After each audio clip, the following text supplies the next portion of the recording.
বন্ধুরা, সকালে ঘুম থেকে উঠে দেখি অনেকটাই বেলা হয়ে প্রত্যেকদিন সকালবেলা সবার আগে উঠে আমি আগে ফুল পারি। দেরি হওয়ার কারণে গাছে একটা ফুল নেই, তাই রাস্তা দিয়ে গিয়ে দেখলাম গাছটায় দুটো ফুল আছে। তারপরে এই দুটো ফুল পেড়ে নিয়ে রাখলাম আসনের কাছে। তারপর দেখো তেঁতুল খেয়ে কি করছে, আর এই পাখিটাকে দেখে আরো বেশি করে করছে। আর দেখো ছেলে হয়ে কি ধরনের পোজ দিচ্ছে মেয়েদের মতো। কি বলে জানো, বলে পিসিমণি তোমার ফুলটা দিয়ে আমিও ছবি তুলবো।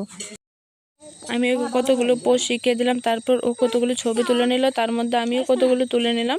তারপর দেখো টেনে টেনে গান দিয়ে ডান্স করছে। আর দেখো একটা ছড়া বলো।